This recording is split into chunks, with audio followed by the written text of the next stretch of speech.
So basically, this is the last lecture of ray optics, which I guess sixth lecture, sixth or fifth, if I'm not wrong, right?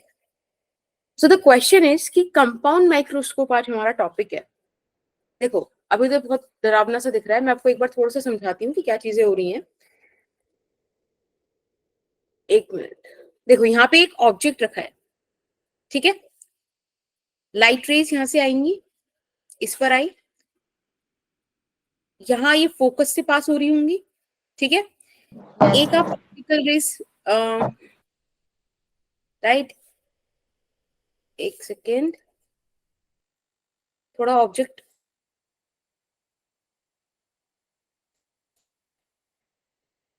या देखो बेटा, simple microscope था एक simple सा case जिसमें हमने convex lens पर image रखी थी, बिटवीन ऑब्जेक्ट रखा था between optical centre and focus, right. तो इमेज बनी थी virtual and direct and behind the object magnified थी. याद है ये वाला केस? हाँ या ना बोल दो. Yes ma'am. ठीक है. अभी वाला जो केस है ना, इसमें हमारे पास दो लेंस है, एक ऑब्जेक्टिव एक आईपीस. अब आई गेस आपको इनके नेम से पता चलता होगा कि हम इसे ऑब्जेक्टिव या आईपीस क्यों बोल रहे हैं. ऑब्जेक्टिव लेंस का क्या सिंपल चीज है कि मतलब ऑब्जेक्टिव लेंस के पास ऑब्जेक्ट रखा है, आईपीस के पास हम लोग हैं, हमारी आई है, ठीक है. इसीलिए लास्ट क्लास में मैंने आपने ध्यान दिया हो तो यू ओ यू ई ये सब चीजें यूज की थी. उस टाइम उधर उसका कोई ज्यादा रिलेवेंस नहीं था क्योंकि वहां पे एक ही लेंस था, लेकिन आपको याद हो जाए इसके लिए हमने यू ई वगैरह ये सब यूज किया था. अभी फिलहाल ऑब्जेक्ट है, सिंपल सा आप समझ लो कि फोकस से पास होगा, एक ऑप्टिकल सेंटर से पास, थोड़ा स्केल वगैरह से ज्यादा सही बन जाता है, ठीक है. ऑप्टिकल सेंटर से पास होगी, ये देखो इमेज यहां कहीं बन गई. Is that okay? Yes ma'am. ठीक है. This is A B object, it is A prime B prime. ये इमेज है ऑब्जेक्टिव की, लेकिन ये वर्चुअल ऑब्जेक्ट होगा आईपीस का. ये सुनो. Yes ma'am. ठीक है. तो बेटा ये डिस्टेंस है यू ओ, यानी कि ऑब्जेक्टिव लेंस से ऑब्जेक्ट कितना दूर रखा है, और ये आपके पास आ जाएगा वीओ, ठीक है. और ये डिस्टेंस हो जाएगा बेटा यू ई. कोई दिक्कत यहां तक? मैम स्क्रीन लैग कर रही है. Okay, just give me a second. हाँ, अब आई गेस अब दिख गया होगा. Yes ma'am. ठीक है. अब एक बात बताओ, यहां पर एक लाइट रे मैंने इस तरह से भेजी, ठीक, ऐसे कुछ चली जाएगी. एक मैंने ऑप्टिकल सेंटर पर भेजी, ये ना भी आपको ऐसा लग रहा होगा कि भाई ये आगे मिलने वाली है, बट थोड़ा डाइवर्जिंग जाती है इस तरह से, ठीक है. मेरे पास ना मतलब लाइक, हाँ देखो ये डाइवर्जिंग है, तो हम क्या करते हैं, इसको पीछे एक्सटेंड कर देते हैं, सिमिलरली इसको पीछे एक्सटेंड कर देते हैं, और देखो यहाँ पे कहीं आपको इमेज बन जाएगी, फाइनल इमेज, ठीक है. A double prime B double prime, बेटा ये हो गई आपकी फाइनल इमेज. कोई दिक्कत? No ma'am. ठीक है. कॉन्सेप्ट कहता है कि जो भी हमारी फाइनल इमेज बन रही है वो आई पर, आई यहां पर है, ठीक है, आई पीस के पास. तो जो फाइनल इमेज बन रही है वो आई पर जो एंगल सबटेंड करती है, that angle is called beta. जब आप ऑब्जेक्ट को उठाकर डी डिस्टेंस दूर आंख से रखते हो तब बनता है अल्फा. ये सारी चीजें हमने लास्ट क्लास पढ़ी थी, आई होप आपको याद हो, राइट? Yes ma'am. ठीक है. अब आप समझ गए होंगे, अगर मुझे मैग्नीफाइंग पावर निकालनी है एक लेंस की, ऑप्टिकल इंस्ट्रूमेंट की, तो मुझे बीटा बाय अल्फा निकालना होता है. Visual angle formed by final image at the I upon visual angle formed by the object when it kept at distance D. Is that okay? Yes ma'am. ठीक है. अगर आपको अभी डायग्राम समझ में आ गया तो अब हमें कॉम्प्लिकेटेड सा डायग्राम देख लें, क्योंकि वही सेम चीज है. एक बार आप चेक कर लो खुद से. मैम ये डायग्राम एक बार और रिपीट कर दो. ओके बेटा, देखो यहाँ पे ना कलर डिफरेंट डिफरेंट, तो आपको समझने में इजी होगा. एक सेकेंड. आई गेस अभी मैं अपनी वीडियो भी ऑन कर सकती हूँ, थोड़ा बनाना नहीं है ना, वरना स्क्रीन लैग कर रही है। देखो ऑब्जेक्ट, यहाँ पे दो हमारे पास लेंसेज हैं, एक है ऑब्जेक्टिव, एक है आईपीस। ठीक है, जो ऑब्जेक्टिव लेंस है उससे कुछ डिस्टेंस दूर, यूओ डिस्टेंस दूर ए बी ऑब्जेक्ट रखा है, दिख रहा है क्या? ऑरेंज से मैंने ए बी लिखा हुआ है। Yes ma'am. ठीक है, वहां से लाइट रेज हमने दो निकाली। मैंने आपको बताया था किसी भी पॉइंट की इमेज बनाने के लिए we need at least two rays from that point. ठीक है, मैं दो रेज लगती हैं उस पॉइंट से। तो बेटा यहाँ पे आप देखो बी से दो रेज निकली, एक प्रिंसिपल एक्सिस के पैरेलल है और एक सेकेंड, और एक है बेटा ऑप्टिकल सेंटर से पास होने वाली। यस और नो? Yes ma'am. ओके बेटा, अब हमने क्या किया, इनको सिंपल पास कराया, ए प्राइम बी प्राइम इमेज बनी। उस ए प्राइम बी प्राइम को ध्यान रखना, वो भले ही इमेज है ऑब्जेक्टिव लेंस की, लेकिन वर्चुअल ऑब्जेक्ट का काम करेगी आईपीस के लिए। तो आप देखो वहां से ब्लू रेज हमने निकाली हैं जो आईपीस पे स्ट्राइक करी हैं, और वही हमने दो नंबर ऑफ रेज निकाली है ना, दो नंबर ऑफ रेज निकाल के एक ऑप्टिकल सेंटर से पास करा दी, एक पैरेलल ले गए जिसे फोकस से पास करा दिया। अब देखो भले ही यहाँ पे आपको ड्राइंग में लग रहा हो ना लग रहा हो, बट ये ना डाइवर्सिंग नेचर की होती है, यानी कि फर्दर आगे नहीं मिलने वाली। तो इसलिए हमने इन्हें पीछे एक्सटेंड किया वर्चुअली, और देखो हमने ए प्राइम, ए डबल प्राइम और बी डबल प्राइम लास्ट में एक फाइनल इमेज बना दी। ठीक है, बोलो। Yes ma'am. हाँ सरस्वती, आपको समझ में आई? Yes ma'am.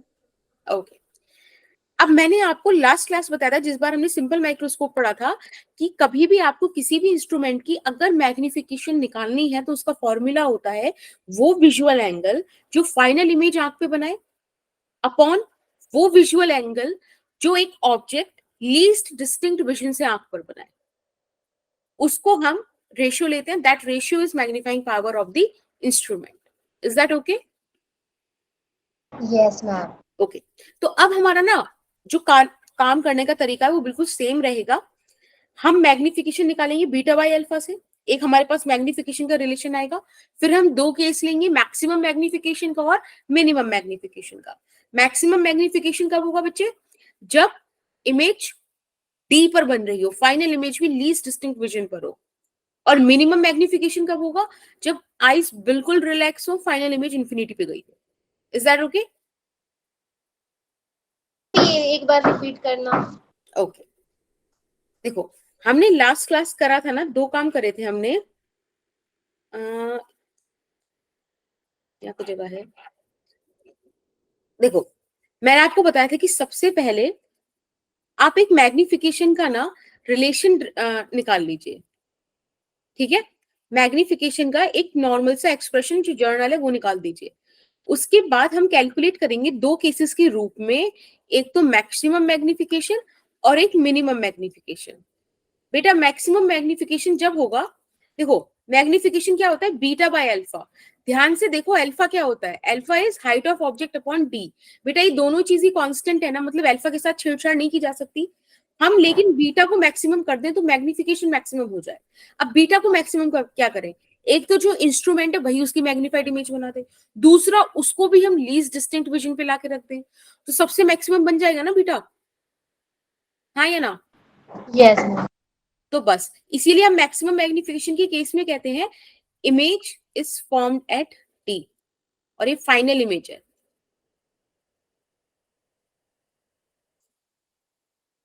अब बात करते हैं मिनिमम मैग्निफिकेशन। मिनिमम मैग्निफिकेशन तब होता है जब आइज बिल्कुल रिलैक्स्ड हो। आइज रिलैक्स्ड कब होंगी? जब इमेज इंफिनिटी पे होगी, जब टी पे होगा। है ना। आप खुद से देखो, आप ऐसे हैंड अपना थंब रखो दूर, इसको जैसे जैसे पास लाओगे आंख पे प्रेशर बढ़ता जाएगा। ठीक है, लेकिन रिलैक्स कब होगा? जब इसको उठा के इन्फिनिटी पे रख दो आराम से, कोई दिक्कत ही नहीं है, लोड ही नहीं है। Is that okay? Yes ma'am.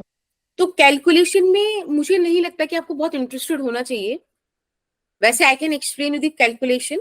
Tan alpha निकालना तो बड़ी बात है ही नहीं, एच ओ बाई डी हो जाएगा, है ना। टेन एंगल्स बहुत छोटे छोटे होते हैं तो हम अल्फा को, मतलब टेन थीटा को थीटा लिख सकते हैं। तो यहां से आपके पास alpha is equal to H O upon D आ गया। बीटा निकालने के लिए आपको थोड़ा सा कैलकुलेशन करना पड़ेगा। जैसे कि देखो बीटा आप यहां से देख सकते हो, A prime B prime upon U E, यही होगा ना बीटा, ये वाले ट्राइंगल से। हाँ, यस मैम। ये वाला एंगल ट्राइंगल, इससे यस आप मैम। जब निकालोगे बीटा तो आएगा आपके पास A prime B prime upon U E, ठीक है ना, परपेंडिकुलर अपॉन बेस। अब बेटा आप ए प्राइम बी प्राइम को थोड़ा सा सॉल्व कर लो, मैग्निफिकेशन निकाल के। मैग्निफिकेशन क्या होती है लेंस की, minus V upon U is equal to height of image upon height of object. देखो वही वाला रिलेशन यूज करके मैंने ए प्राइम बी प्राइम की ये एक्सप्रेशन निकाल ली। इस एक्सप्रेशन को मैंने बीटा की वैल्यू में पुट किया फॉर्मूले में, और बस फिर बीटा बाय अल्फा निकाल दिया। ये आपको याद करना है। मैं आपको बताती हूँ आपको क्या लिखना है। अगर आपके पास अभी कॉपी है तो प्लीज निकालो उसे, अभी मैं आपके नोट्स बनवा देती हूँ क्लास के अंदर ही। सबसे पहले लिखो कंपाउंड माइक्रोस्कोप, लिख रहे हो? Yes ma'am. कंपाउंड माइक्रोस्कोप डालकर इसके नीचे लिखो m is equals to beta by alpha, ठीक है। उसके नीचे लिखो VO upon UO into D upon UE, ये आ रहा है जर्नल मैग्निफिकेशन का फॉर्मूला। अगर आप ध्यान से देखो तो ये ऑब्जेक्टिव लेंस का मैग्निफिकेशन है और ये आईपीस का, ठीक है।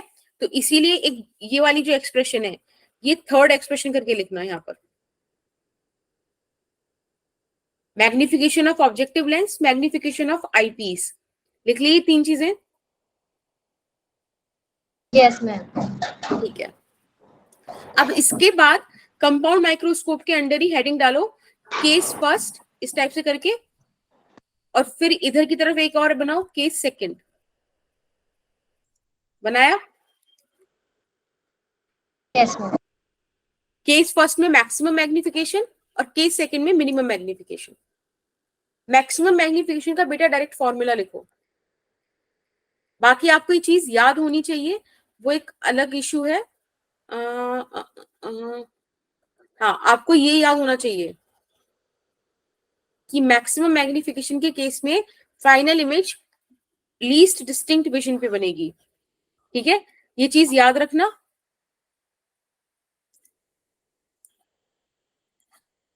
और ये वाला फॉर्मूला नोट डाउन करो मैक्सिमम मैग्निफिकेशन के नीचे, लिख लिया? यस मैम, लिख लिया।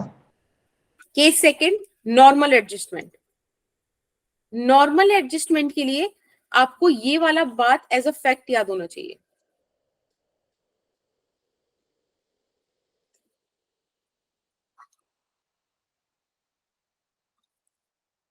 और इसको कॉपी में नोट करो फॉर्मूला को, दिस इज फॉर्मूला। अब ध्यान से देखो आपके पास कंपाउंड माइक्रोस्कोप का हर चीज आ गया, ठीक है।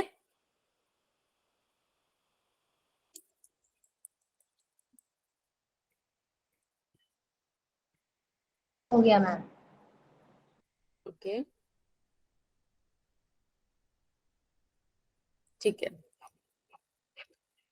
अब एक बात बताओ, माइक्रोस्कोप की लेंथ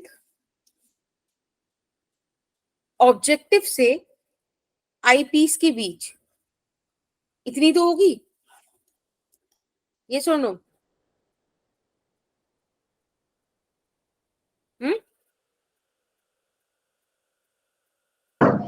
यस मैम। यही तो होगी ना लेंथ ऑफ माइक्रोस्कोप। ध्यान से देखो, ये VO प्लस UE है ना, यस मैम। बस एक काम करो, इसका स्क्रीनशॉट और ले लो, क्योंकि आपके पास ये वाली PDF नहीं आएगी, दूसरी वाली भेजूंगी। ले लिया इसका स्क्रीनशॉट? यस मैम, ले ली। ठीक है, तो बस बेटा देखो, लेंथ ऑफ माइक्रोस्कोप रख दी हमने VO अपॉन UE। ये मैंने इसलिए बताया है क्योंकि क्वेश्चन में ये पूछा गया था, ठीक है। It is a previous year question, वहां डायरेक्ट पूछा गया था कि ऑब्जेक्ट डिस्टेंस इतना है आईपीस का और ये सब चीजें ऐसी हैं, बताओ क्या लेंथ ऑफ माइक्रोस्कोप है। हाँ बोलो बेटा जोया। मैम क्या आप रिपीट कर सकते हैं, आपने अब तक क्या पढ़ा है? कोज मैम मैं खाना खा रही थी। अभी तक हमारा पूरा कंपाउंड माइक्रोस्कोप हो गया है। मैम वो तो मुझे आता है, उसके अलावा तो कुछ और नहीं करा है। नहीं नहीं नहीं, वो नहीं, उसका अलावा नहीं कराया। ठीक है, Okay, अब आगे बढ़ते इसके। Thank you ma'am. ओके बेटा, एक सेकेंड। अब ऐसे ही हम करते हैं टेलीस्कोप वाली चीज। अगर आप ध्यान से देखो तो अब तक आपने जो माइक्रोस्कोप पढ़ा था उसमें क्या हो रहा था कि छोटे ऑब्जेक्ट्स थे उनको हम मैग्नीफाई कर रहे थे, उनकी इमेज का साइज बढ़ा रहे थे, राइट? यही कर रहे थे ना? लेकिन टेलीस्कोप इस बात पे काम नहीं करता, क्योंकि टेलीस्कोप से आप जो चीजें देखते हो बेटा वो तो ऑलरेडी काफी बड़े साइज की हैं पर बहुत दूर है। तो टेलीस्कोप क्या करता है, उस इमेज को पास बनाता है, साइज के साथ कोई छेड़छाड़ नहीं करता। ठीक, अगर मैं आपसे बोल दूं कि किसी टेलीस्कोप की 100 टाइम्स मैग्निफिकेशन है तो इसका मतलब ये है कि वो उस ऑब्जेक्ट को 100 टाइम्स क्लोजर बना सकता है जहां वो ऑब्जेक्ट एक्चुअली है। सपोज कोई ऑब्जेक्ट 10,000 किलोमीटर दूर है, राइट? तो वो उसकी इमेज को 100 कर दो उसका, यानी कि 10,000 100 या यानी कि 100 मीटर पे बना देगा। समझे? Yes ma'am. ठीक है, देखो it helps us to see the distant objects. Obviously हम उन ऑब्जेक्ट्स को देखते हैं जो बहुत दूर है और ये साइज में बड़े हैं, मून, सन, स्टार, प्लैनेट्स, एवरीथिंग। यहाँ पे आपको वही 10,000 किलोमीटर का एग्जांपल दिया हुआ है। 10,000 किलोमीटर दूर कोई ऑब्जेक्ट है और मैंने बोला कि 100 टाइम्स मेरे पास जो माइक्रोस्कोप टेलीस्कोप है उसकी पावर है मैग्नीफाई करने की, उसका मैग्निफिकेशन 100 टाइम्स होता है। इसका मतलब कि वो इसी सेम, देखो सेम साइज का ऑब्जेक्ट है, ऑब्जेक्ट के साइज के साथ कोई छेड़छाड़ नहीं करी है, बट उतना क्लोजर बना देगा वो। समझे? अब आप देखो यहां से विजुअल एंगल जा रहा है इतना, यहां से विजुअल एंगल बढ़ गया है, विजुअल एंगल बढ़ गया मतलब मैग्निफिकेशन बढ़ गया ना? Yes ma'am. Very good. चलो, हमारे सिलेबस में जो टेलीस्कोप है दैट इज रिफ्रैक्टिंग टेलीस्कोप। इस बार अगर आप ध्यान से देखो तो ये वाले केस के कंपैरिजन में देखो, ये वाले केस में ऑब्जेक्टिव लेंस छोटा है और आईपीस बड़ा है, लेकिन यहां पर आप ध्यान से देखो टेलीस्कोप में ऑब्जेक्टिव वाला बड़ा है, आईपीस छोटा है।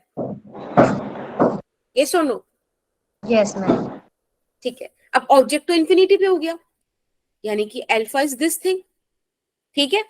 अब आप देखो बाकी सारी इंफिनिटी से पैरेलल रेज आ रही है, एक फोकस से पास करा दी, एक ऑप्टिकल सेंटर से पास करा दी, कुल मिला के कन्वर्ज हो गई, यहाँ पे हमारे को इमेज डिस्टेंस, इमेज मिल गया।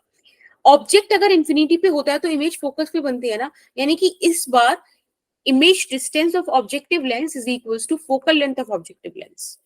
ये सुन लो, यस मैम। जो ऑब्जेक्टिव की इमेज है वो आईपीस के लिए वर्चुअल ऑब्जेक्ट की तरह काम करेगी। This A prime B prime acts as virtual object for eyepiece. अब इसने क्या किया, यहां से मैंने अगेन दो रेस चाहिए हमको इमेज बनाने के लिए, एक ऑप्टिकल सेंटर से पास करा दी, एक फोकस से पास करा दी। डाइवर्सिंग नेचर है इसलिए पीछे एक्सटेंड किया और हमें एक फाइनल इमेज मिल गई ए प्राइम बी प्राइम, जो आइस पे बीटा एंगल सबटेंड कर रही है।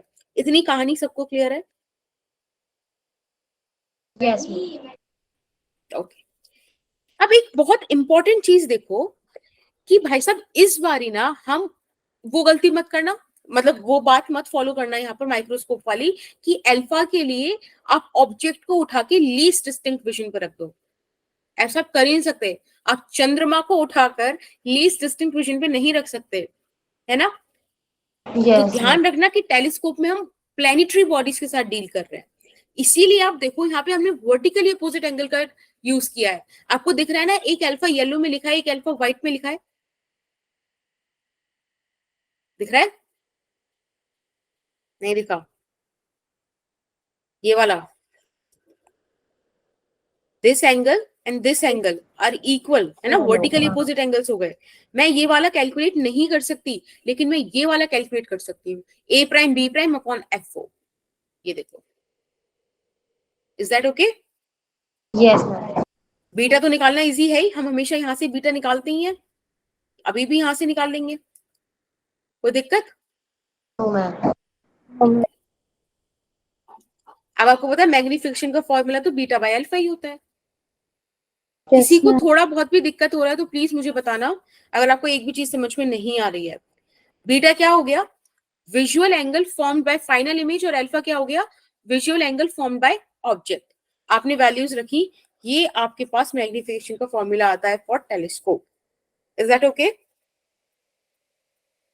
Yes ma'am. तो अब अगर आप नोट्स बना रहे हो तो सबसे पहले यहां लिखो रिफ्रैक्टिंग टेलीस्कोप, ठीक है? फिर लिखो magnification is equals to beta by alpha, and then write this equation. ये दो बातें लिख ली। Yes ma'am. फिर यस से वही मैम। काम करेंगे, maximum magnification, minimum magnification. Maximum magnification आएगा जब ऑब्जेक्ट बनेगा, जब इमेज बनेगी लीस्ट डिस्टिंक्ट विजन पे, सबसे क्लोजेस्ट, सबसे मैग्निफाइड, सबसे हाई एंगल मिलेगा, राइट, जो हम देख सकते हैं। सेकंड, मिनिमम मैग्निफिकेशन, जब हम इमेज को बिल्कुल आइज को कर दें रिलैक्स्ड। तो फटाफट से अब आप देखो, फाइनल इमेज अगर डीपर बन रही है तो इमेज डिस्टेंस डी हो गया, यू ऑब्जेक्ट डिस्टेंस है ही, बाकी सब चीजें वही हैं। आप मैक्सिमम मैग्निफिकेशन का फॉर्मूला लिख लो, very important. Maximum magnification is equals to F O by F E, bracket में 1 plus F E by D. लिखा?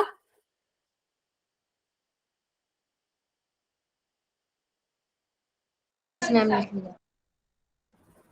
ओके। सेकेंड हेडिंग डालेगा बेटा नॉर्मल एडजस्टमेंट, यानी कि मिनिमम मैग्निफिकेशन। यही मिनिमम मैग्निफिकेशन होता है, आपको दोनों नाम से मिल सकता है पेपर में, कंफ्यूज नहीं होना है, ठीक है? आईज हो जाएंगी रिलैक्स्ड, इमेज जाएगी इंफिनिटी पे, और आप ये वाला फॉर्मूला रख लोगे मिनिमम मैग्निफिकेशन का। करा? Minute ma'am. ठीक है। अब देखो लेंथ ऑफ टेलीस्कोप। एक बात बताओ, लेंथ ऑफ टेलीस्कोप ऑब्जेक्टिव और आईपीस, इनके बीच का ये वाली लेंथ होगी ना, यानी यस कि F O plus UE. Ma'am. और यस मैम। लेंथ हमेशा पॉजिटिव होती है, तो इस बात का फर्क नहीं पड़ेगा कि आप इंसिडेंट रे की डायरेक्शन वगैरह चेक करो, एफ और यूई का मॉडुलस रखना। देखो मॉडुलस ही यहाँ पे रखा हुआ है, पिछले वाले केस में भी मॉडुलस था। ये वाली टर्म्स ना आपको याद करनी है, इनको याद कर लेना, ये इंपॉर्टेंट है। पेपर में ना इन पे डायरेक्ट क्वेश्चन भी नहीं देता, तो बस ये एक्सप्रेशन ही पूछ लेता है कि रिफ्रैक्टिंग टेलीस्कोप के केस में लेंथ ऑफ टेलीस्कोप क्या होगा। तो एफओ का मॉडुलस प्लस यूई का मॉडुलस। और बेटा अगर आप देखो नॉर्मल एडजस्टमेंट का केस है, यानी कि मिनिमम मैग्निफिकेशन है, तो ये देखो यहां से आपको पता चल रहा है U E is equals to F E, तो आप यू ई की जगह एफ ई भी रख सकते हो। पता है वो आपको कैसे दे सकता है, ये कर दे दे और पूछ ले कि किस केस में होती है लेंथ ऑफ टेलीस्कोप, तो नॉर्मल एडजस्टमेंट के केस में होती है। Is that okay? Yes ma'am. ठीक है, तो दिस इज इट। ये है आपके ऑप्टिकल इंस्ट्रूमेंट्स, तीन हमने इंस्ट्रूमेंट्स की बात करी है, राइट? कोई दिक्कत हो, कोई परेशानी हो तो बताओ। वैसे काफी सिमिलर सा पैटर्न चलता है। सबसे पहले मैग्निफिकेशन निकालनी सीखो, फिर दो केस बनाओ, मैक्सिमम का मिनिमम का। मैक्सिमम होगा जब इमेज टी पर बनेगी, और मिनिमम होगा जब इन्फिनिटी पे बनेगी, बस। कोई दिक्कत? Ma'am ma'am. आपने तो इजी कर दिया। इजी हो गया तो सही है। अब वेव ऑप्टिक्स स्टार्ट करें। Yes ma'am. देखो मैं वेव ऑप्टिक्स स्टार्ट करने से पहले तुमको एक चीज बता देती हूँ, एक सेकेंड। वेव ऑप्टिक्स ना तीन पार्ट में डिवाइडेड है। अगर आप अपना सिलेबस देखोगे तो आपको समझ में आएगा कि वेव ऑप्टिक्स हमारे पास तीन तरीके से है। एक है इंटरफेरेंस। Diffraction, polarisation. बिल्कुल, डिफ्रेक्शन एंड पोलराइजेशन। तो मैं इसे तीन तरह से ही आपको डील कराऊंगी। आज हम इंटरफेरेंस का बेसिक पढ़ेंगे, ठीक है? आज मैं आपको हाइगन्स वेव थ्योरी और सुपरपोजिशन ऑफ वेव्स, सिंपल दो टॉपिक बताऊंगी, which is the half part of interference. लेकिन इंटरफेरेंस में सबसे इंपॉर्टेंट है यंग्स डबल स्लिट एक्सपेरिमेंट, जो हम, एक सेकेंड बेटा, जिसको हम कल डील करेंगे, ठीक है? इसके जितने न्यूमेरिकल्स हैं,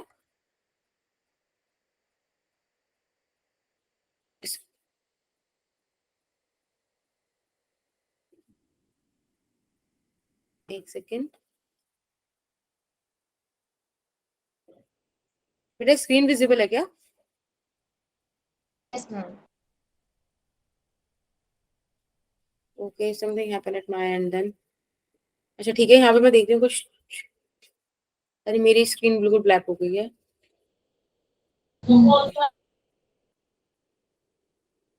अच्छा चलो ठीक है, एक बार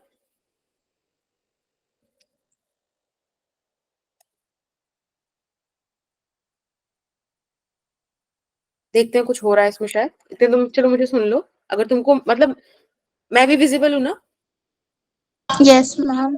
मैम स्क्रीन वाइट हो गई बट अब दिख रही है? मैम आपकी हो गई। Yes ma'am. हाँ मेरी भी सही हो गई। हाँ, तो यंग्स डबल स्लिट एक्सपेरिमेंट और उसके न्यूमेरिकल्स करेंगे हम कल वाली क्लास में, ठीक है? डिफ्रैक्शन करेंगे हम कल हो गया थर्सडे, डिफ्रैक्शन करेंगे हम फ्राइडे में, और पोलराइजेशन करेंगे सैटरडे में, ठीक है? तो this is what okay ma'am. I planned. आज हम ये थोड़ी बहुत चीजें देखते हैं। देखो आपके सामने लिखा हुआ है न्यूटन्स कॉर्पस्कुलर थ्योरी। भाई सब न्यूटन्स कॉर्पस्कुलर थ्योरी, थोड़ा सा मैं बस वेव का आपको इंट्रोडक्शन दे रही हूँ, लाइक थ्योरी का, and then we will switch back to Huygens वगैरह। देखो, लाइट एक ऐसी चीज है जिसपे बहुत बात हुई है, क्योंकि लाइट ना सबकी आंखों के सामने रही है। सबने उसको अपने तरीके से जितना जज कर सकते थे, जितना उस पर एक्सपेरिमेंट कर सकते थे, किया है। आज आप बोलते हो ना कि light has dual nature, it act as particle as well as wave. इस स्टेटमेंट को कहने में 250 या टू बी वेरी प्रिसाइज 225 साल लग गए, ठीक है? और ये वो 225 साल है जिसमें चीजें माइलस्टोन मतलब मैंने लिया है, वरना तो पता नहीं कब से चलती आ रही है बातें।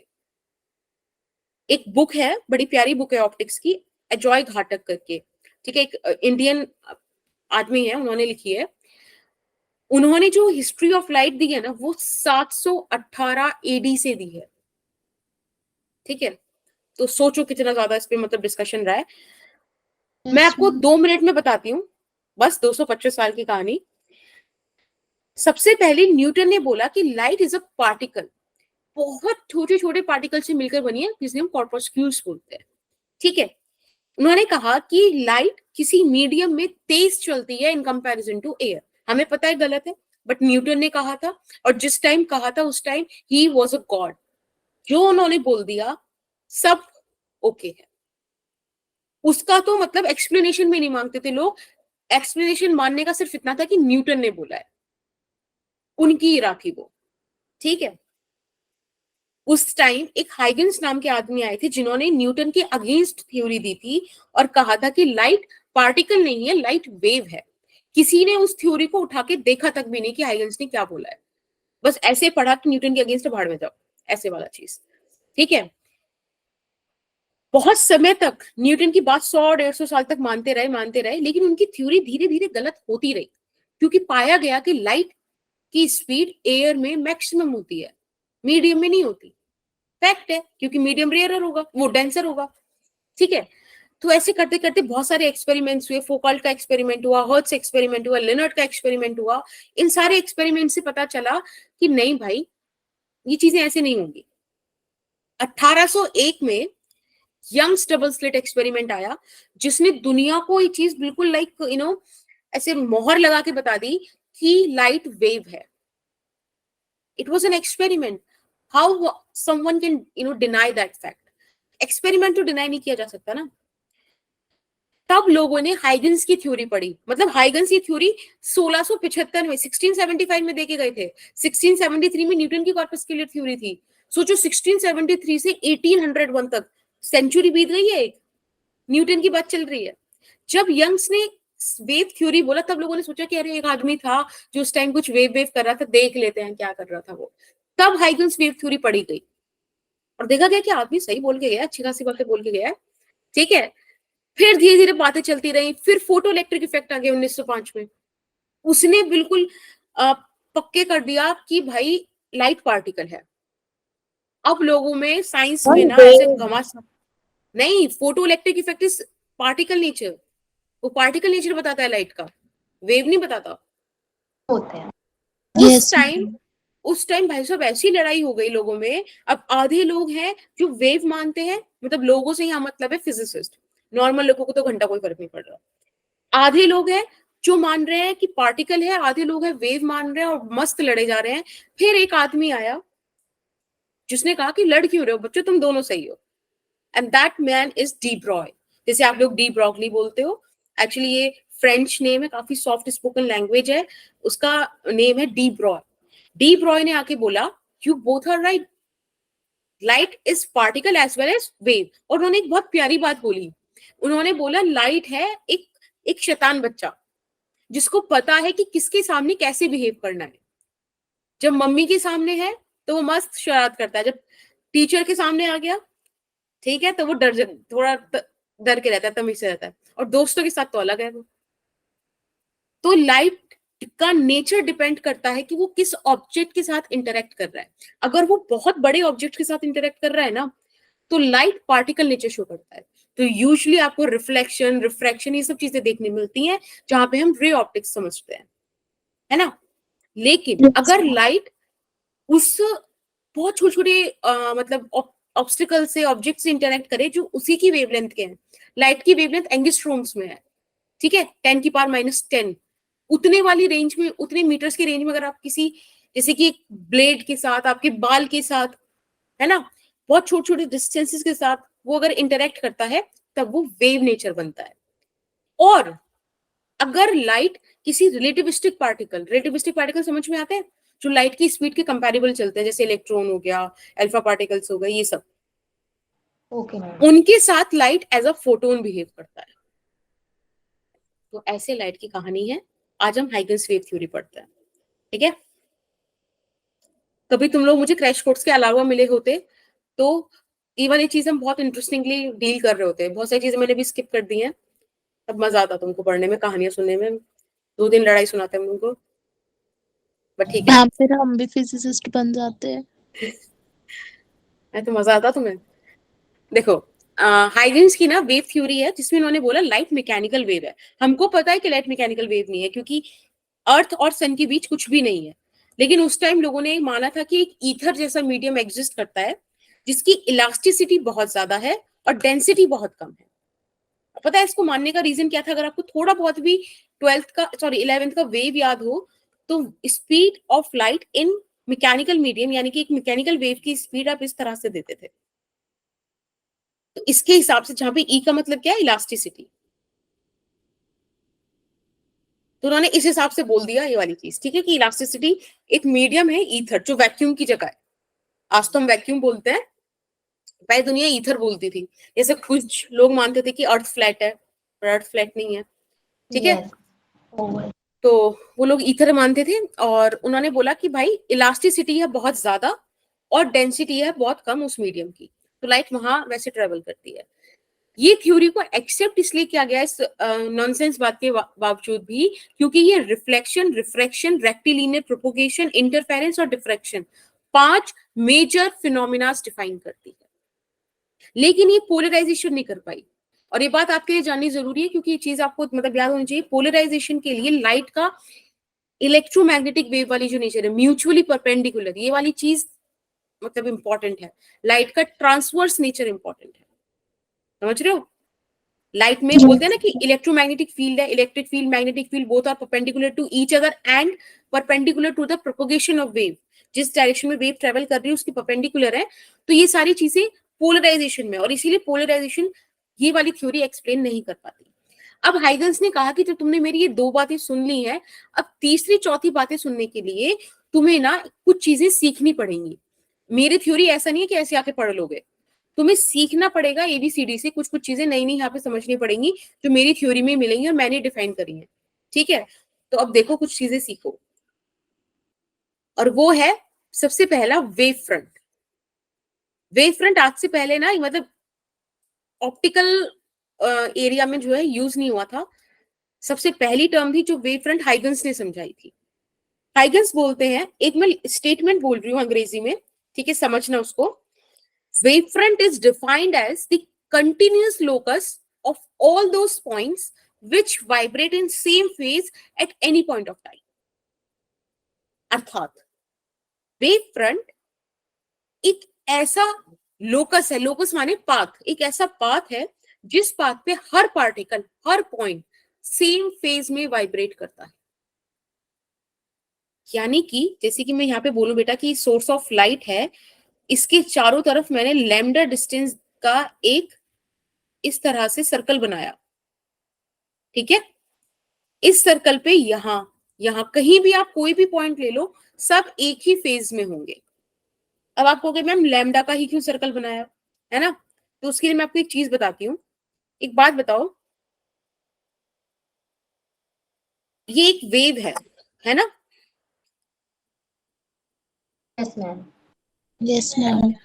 अब एक बात बताओ, ये वेव का पूरा लैम्डा हो गया ना, यस मैम। है ना वेवलेंथ। यस।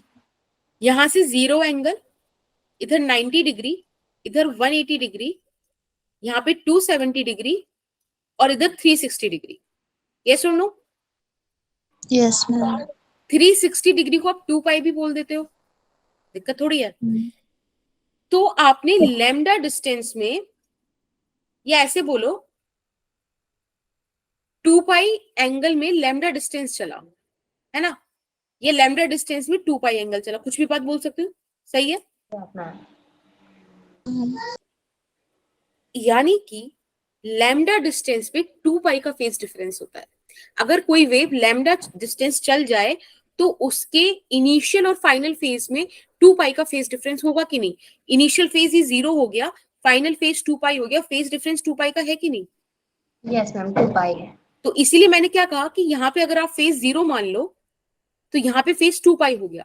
इस पॉइंट पे हर पार्टिकल का फेज कितना है, 2 पाई। फेज एक ऐसा टूल है बेटा जो आपको एंगल भी बताता है, डायरेक्शन भी बताता है।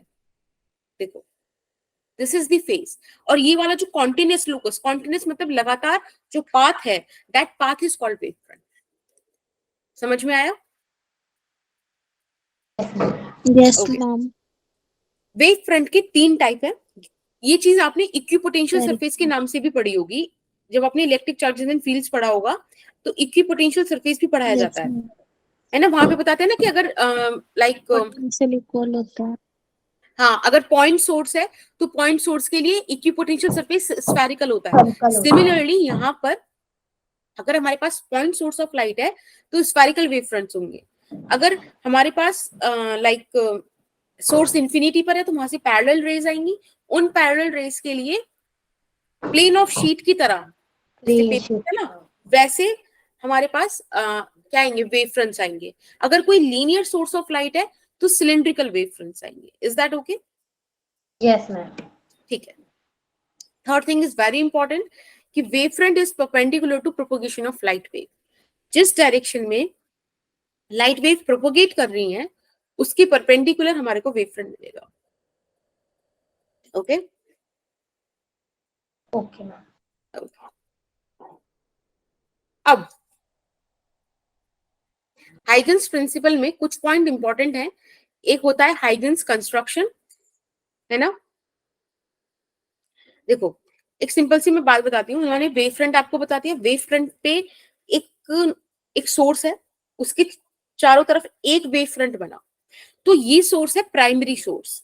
लेकिन ये जो आपने एक वेव फ्रंट बनाया है उसका हर एक पार्टिकल सेकेंडरी सोर्स की तरह काम करेगा। यानी कि हर एक पार्टिकल उस वेव फ्रंट पे खुद की एक वेव फ्रंट बनाएगा, छोटा छोटा। तो देखो ये तो हो रहा है, यहाँ पे कोई सोर्स होगा, उसका ये वेव फ्रंट बना व्हाइट व्हाइट वाला, ठीक है। उस पे हर जो ये पार्टिकल है उसको क्या बोला मैंने, source of secondary disturbance, secondary wave front. और ये छोटी छोटी इन्होंने सर्कल्स बनाए हैं वो हो गए वेव फ्रंट के बच्चे, सेकेंडरी वेवलेट। ठीक है, इनका नाम है सेकेंडरी वेवलेट। देखो आपको यही बोला है, every point on wavefront acts as source of secondary disturbance which emits their own wavelets called secondary wavelets. Secondary wavelets spread in all direction with the speed of wave. Very important point. जो primary वाला होता है वो speed of wave की से नहीं move करता है। हाँ, वो भी स्पीड ऑफ वेव की तरह मूव करता है और उसके जो सोर्सेज हैं वो भी फिर आगे और फर्दर वेव फ्रंट बनता है, ठीक है। और सारी की सारी स्पीड ऑफ वेव से ही मूव करते हैं। तो दिस इज इंपॉर्टेंट। अब देखो, अब ये है कि हमने चलो समझ में आ गया कि वेव फ्रंट बन रहा है, लेकिन नेक्स्ट वेव फ्रंट कैसे बनेगा। तो उसका एक सिंपल सा एग्जांपल है, जैसे कि ये सोर्स है, इस सोर्स से ये प्राइमरी वेव फ्रंट बना, राइट। इसका हर एक पार्टिकल सेकेंडरी सोर्स की तरह काम करेगा। सोचो, स्पीड ऑफ वेव है v, ठीक है, स्पीड ऑफ वेव हो गई v। मैंने t टाइम बाद देखा, तो एक बात बताओ, डिस्टेंस कितना चल गई होगी वेव? vt चल गई होगी ना। यस मैम, स्पीड सारे ही सेकेंडरी वेवलेट्स इतने vt डिस्टेंस चल गए होंगे। तो क्या करो आप, vt का एक रेडियस का सर्कल बना लो, and that circle is your secondary wave front. This is your secondary wave front, ठीक है। समझ में आया कैसे? जैसे कि ये कोई होगा, आप यहां से सर्कल बनाओ, ऐसा कुछ बना होगा, सिमिलरली यहां ऐसा कुछ बना होगा, और ऐसे ही इधर भी बना होगा, ठीक है। इन सारे सरफेसेस पे आप फॉरवर्ड डायरेक्शन में टेंजेंट ड्रॉ करो, ठीक है, फॉरवर्ड डायरेक्शन में टेंजेंट ड्रॉ करो, you will get the new wave front. Is that okay? Yes ma'am. Ma'am ma'am. क्या बेटा? यस कुछ मैम। ओके। अब आप एक क्वेश्चन करके दिखाओ। आपको एक कॉन्वेक्स लेंस दिया है, मान लो कॉन्वेक्स लेंस जैसा, पता नहीं क्या लग रहा है ये, ठीक है। अब बताओ, ऑब्जेक्ट इंफिनिटी पे रखा है, तो इससे किस तरीके का वेव फ्रंट बन के आएगा? जैसे कि मैं आपको चलो एक थोड़ी सी हेल्प कर देती हूँ। ये तो मतलब प्रिंसिपल एक्सिस हो गई, और लेट्स से इंफिनिटी से ये इस तरीके की लाइट रेज आती है ना, पैरेलल, स्ट्रेट, राइट, इस तरीके से। मैंने आपको बताया था कि जो भी आप डायरेक्शन ले रहे हो लाइट रेज की, उसके परपेंडिकुलर आपके पास वेव फ्रंट आएगा। तो कुछ ऐसा वेव फ्रंट आ रहा होगा, राइट। थोड़ा सा बड़ा बना लेते हैं इसे, छोटा बना, एक मिनट रुको जरा, मैम इस पहले तरह से। जो इंफिनिटी से रेज आ रही है उसका तो प्लेन ऑफ पेपर जैसा बनेगा, बिल्कुल बेटा, ऐसे बनेगा। और फिर मैम ये सब जाके फोकस पे मीट करेगी तो इसका सर्कल टाइप बनेगा, स्पेरिकल टाइप बनेगा। कैसे सर्कल? लाइक पॉइंट की तरफ ऐसे सर्कल। अब देखो, अब इसका नेचर कैसा है कि ये सारी रेस को कन्वर्ट्स कराता है, यस मैम। तो ये यस एक मैम। पॉइंट पे कन्वर्ट्स कराएगा, ठीक है। ये देखो, ये इस पॉइंट पे सारी लाइट रेस कन्वर्ट्स हो गई। अब जब ये लाइट रेस की डायरेक्शन चेंज हुई है, तो हमें इंसिडेंट रे की भी डायरेक्शन चेंज करनी पड़ेगी ना, सॉरी, वेव फ्रंट्स की। तो देखो इस तरीके के वेव फ्रंट्स, ये वही जो शीट है, अब वो ऐसे ऐसे हो गई, ठीक है, ऐसे वेव फ्रंट्स हमको मिल जाएंगे। समझ में आई? Yes ma'am. ठीक है, तो ये हो गए आपके incident wave fronts, and here you will get refracting wave fronts. Refraction हुआ है ना यहाँ पे, लेंस है, ठीक है। इस वाले केस के लिए बताओ। से ऑब्जेक्ट इंफिनिटी पे। मैम हाँ बेटा, डाइवर्जेंस आएगा। बिल्कुल, समझ गए ना, तुम बना लोगे खुद से, छोड़ दो ये वाली चीज। हो जाएगा क्या बेटा? मैम, जैसे ये रिफ्लेक्ट होके हमारा मिरर के सामने मतलब इस लेंस के सामने बनेगा ना, पॉइंट मीट करेगी, वर्चुअली मीट होगी, तो यहाँ पे हाँ, पॉइंट करके फिर इधर के सर्कल बनेंगे जब वो उधर की बन रही थी तब। और एक प्लेन का सेकेंड, एक प्लेन। बताना, ऐसे ही बोल रहे थे क्या? ये देखो, ये तो हो गया इंसिडेंट वेव फ्रंट, ठीक है। यहाँ पे इस तरीके का बनेगा, यस मैम। है ना। ये हो गए आपके yes refracting wave ma'am. Fronts.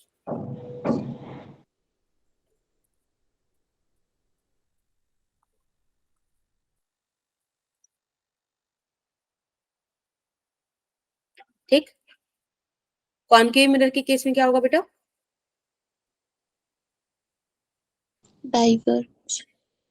Concave mirror, देखो ऐसे इस तरह जाके से ये इंसिडेंट लाइट रेज है, ठीक है, फोकस ये होंगी कन्वर्स। पे एक मिनट, और सर्कल बनेंगे। अरे ये होंगी इस तरह से, फोकस पर आएंगी, ठीक है। अब आप पहले बनाओ incident wave front. Incident wave front बनेगा कुछ ऐसा, प्लेन ये व्हाइट से मैंने बनाया है इंसिडेंट वेव फ्रंट, अब अगर मैं आपसे कहूं कि इसका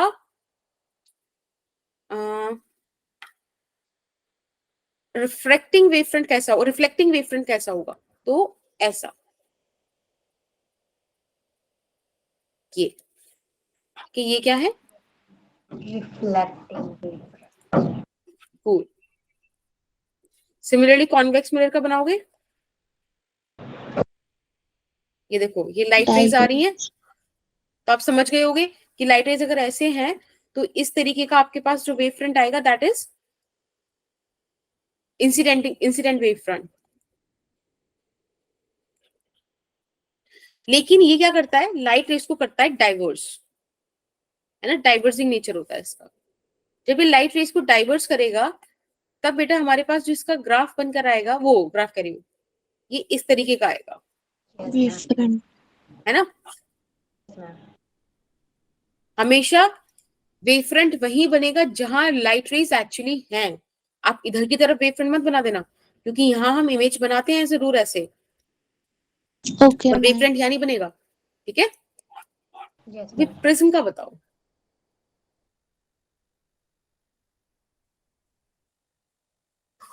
देखो प्रिज्म से लाइट रेज कुछ ऐसी आई, अगेन स्ट्रेट है, तो आपको ऐसा वेव फ्रंट मिल जाएगा,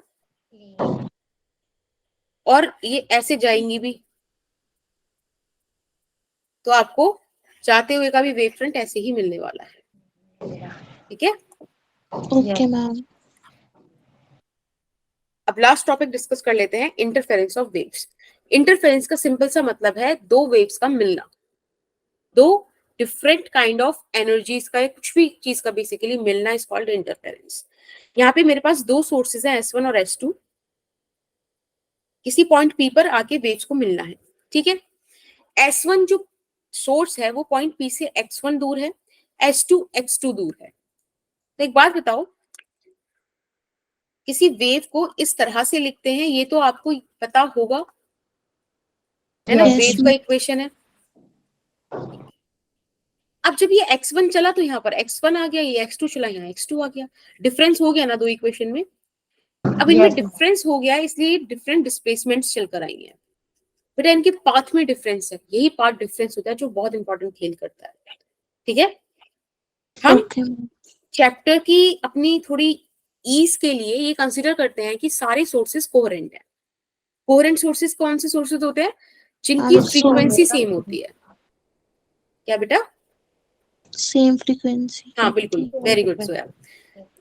अब एक बात बताओ, मैंने अभी आपको बताया था कि लैम्डा डिस्टेंस चलने पे 2 पाई का फेज डिफरेंस आता है, बताया था, Yes, ma'am, बताया था। ठीक है।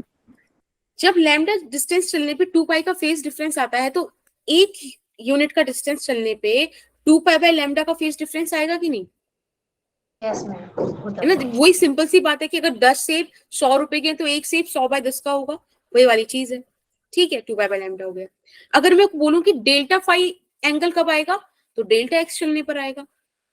तो कुल मिला के देखो आपके पास एक फॉर्मूला बन रहा है ये वाला, जो बहुत ही जर्नल फॉर्मूला है, ठीक है। Delta phi is equal to 2 pi by lambda into delta X. Delta phi क्या है, फेज डिफरेंस, और डेल्टा एक्स क्या है, पाथ डिफरेंस।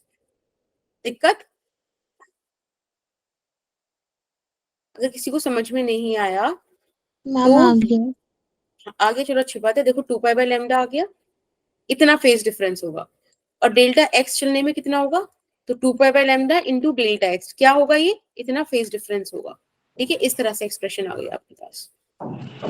इंटेंसिटी का आप ये वाला फॉर्मूला पूरा ध्यान रखो मत रखो, बट ये ध्यान रखना कि intensity is directly proportional to A square, वरना वैसे पूरा फॉर्मूला होता है 2 pi nu square A square rho we.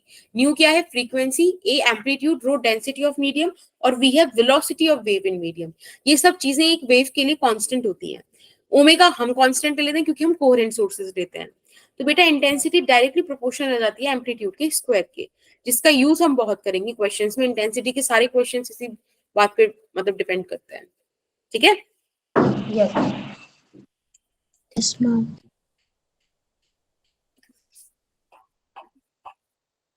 Resultant intensity का फॉर्मूला ये होता है I1 प्लस I2।